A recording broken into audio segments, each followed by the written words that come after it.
Originally, I wanted to come here this morning and start looking on that, but I thought it would have been, I guess, more interesting, or at least for me, I wanted you all to kind of understand more about where my work started from the beginning and the kind of paperwork that I started doing that kind of led me to where I am now.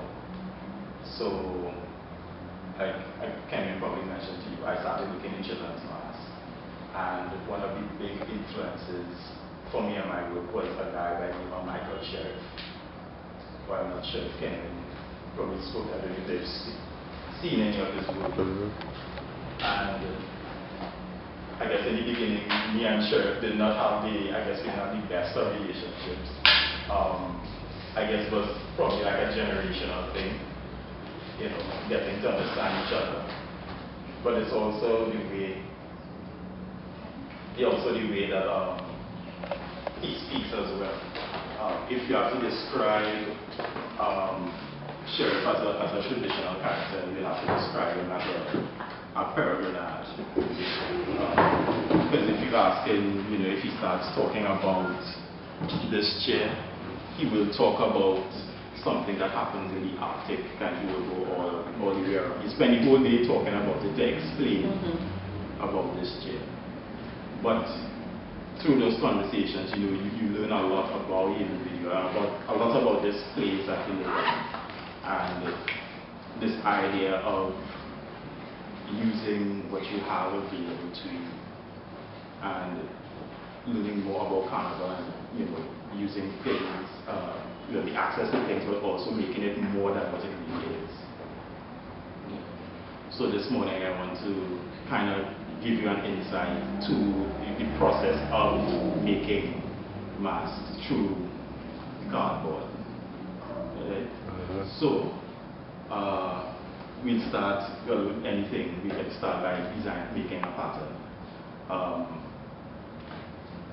One of the things for me, particularly when working on a mask, is I like working with, and I mentioned in my last talk, like I like working with organic forms. So it's basically looking at people, looking at contours of the face, the way the person's face is shaped, you know, the eyes, you know, you have big eyes, you have small eyes, and putting in those lines, but then breaking it into very solid elements, and then converting them into a three-dimensional form. So we're gonna start with that. So where's your Ready? Ready? No, you have options. So what teacher Marlon? Yeah. So like with any face, you know, you have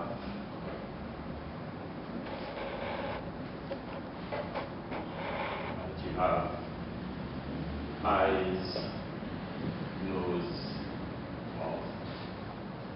But then when you look at, you know, our faces are not flat, so you start looking at things like the contours of the eyes. You know, you have your eyelids, the bridge of your eyes, your nose. But then you can't really bend this. So it's then creating a form. So you're basically creating a left side and a right side.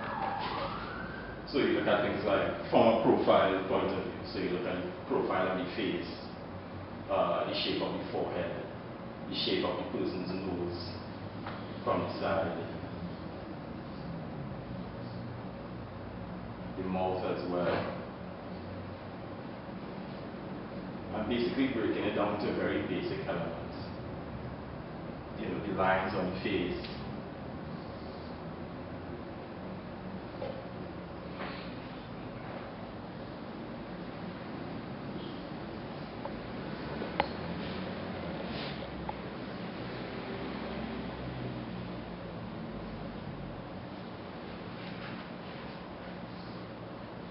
And basically creating a pattern. Seems fairly simple enough. But then when it comes to this area here, you start putting in angles. Or actually you start making this area bigger because you have to now fold the form to take on the three-dimensional image.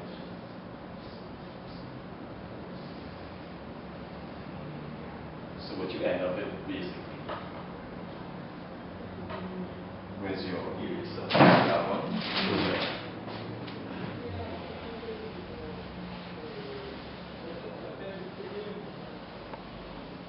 So basically you end up with something looking like that. And this becomes your pattern. So you know, have a left and a, you create a left and a right side, and you put the two together, and you have your